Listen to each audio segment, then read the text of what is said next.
thing there too. So I'd like to introduce our next act. This is Lee Casey, who is our Director of Pastoral Services. Lee's a wonderful person. I've got to know him over the last 2.5 or 3 years since he's been here. And he'll be doing some whistling. And he has a talent that I didn't realize that he had, because I was struggling to find any talent that he had. He usually comes down the hallway, and I'm going to use his talent because he's making a lot of noise with his white stick. He's always dinging up my baseboards because I have to have them painted all the time. So.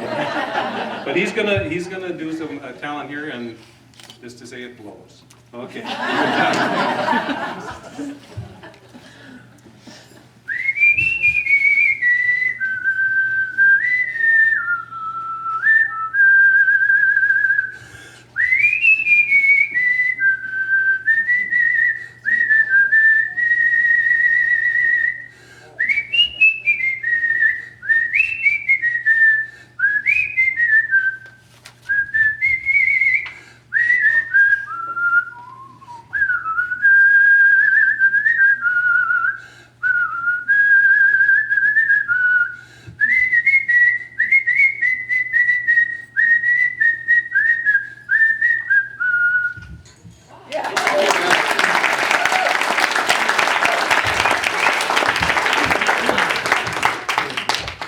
Scott, before he got into his work that he's doing now, I think years ago used to be a preacher, and he was invited to a lot of people's homes for meals, and his wife Tanya says, "Well, Scott, I don't know about expanding the congregation, but in these last few years you've put on 25 pounds." And Scott said, "Well, I guess I've expanded in my ministry."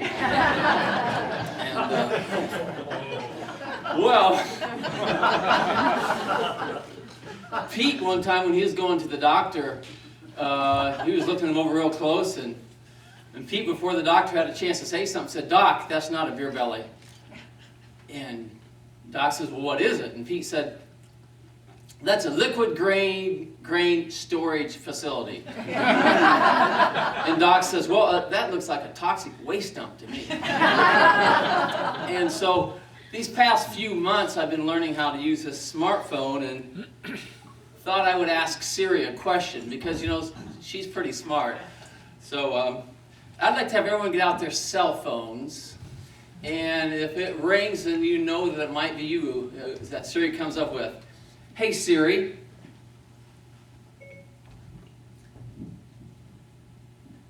call Beer Belly." Now listen. Now listen.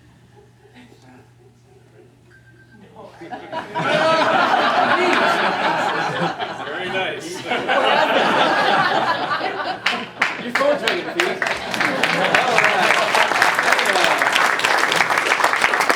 It's amazing how that works. Never liked her. Okay. There was one time that Pete and Julie were over in Hawaii, and Julie really has a close connection with God. One day God appeared to Julie and said, "Julie, ask whatever you want." And she said, "Well, I would really like it if I could have a bridge from here, from Hawaii to LA. It'd just be so handy to zip back and forth without having to fly or take a boat." And God said, "Well, Julie, that would take a lot of resources, and maybe it could be better used in other areas." And God said, "Do you have any other requests?" And, Julie says, "Can you help me understand Pete?" And then God says, "Do you want a one-way or two-way bridge?"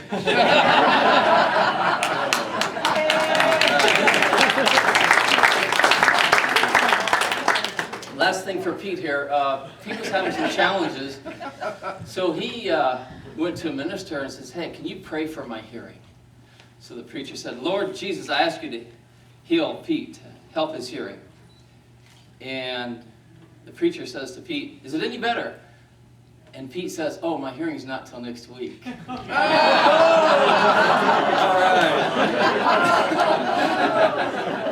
Now, a couple true stories. Last week, my daughter Juliana was baking a cake, and she does a good job.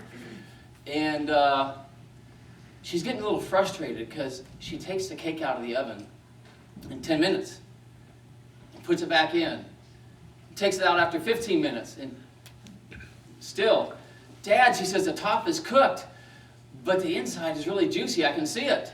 I go, Juliana, what does the directions say? So she gets them out, and she's reading and says, oh, cooling is 10 to 15 minutes. I go, yeah, Juliana, probably 45 minutes to an hour for that cake, okay? But she got it cooked, and it worked out just fine.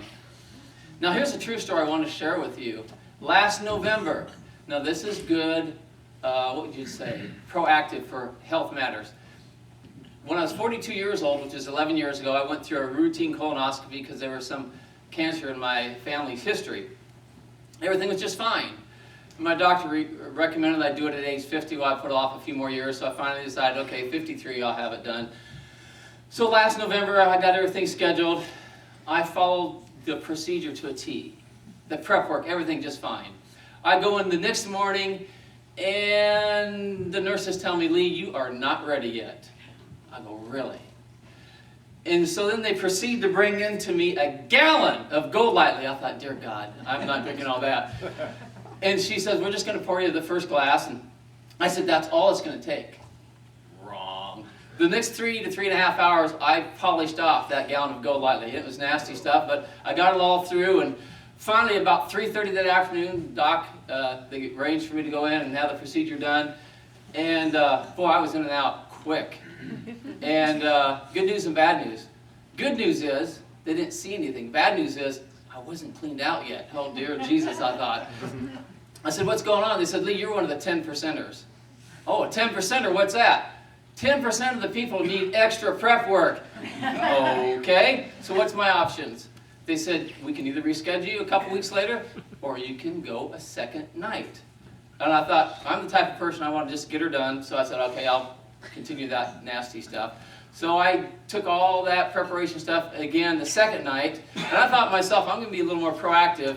I took an X-Lax besides, because I wanted to be clean as a whistle. And they got me in the next day, and everything did turn out just fine. I'm grateful.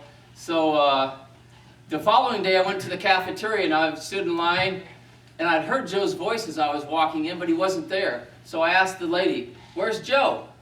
And she said, well, he's in the back doing some prep work. And I thought, yeah, I just had some of that the other day.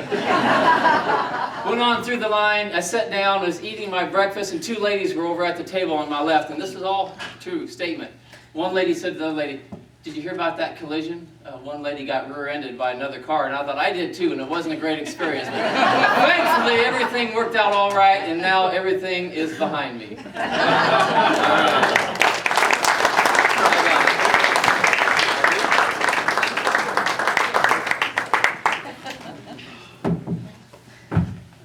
I should have let him fall.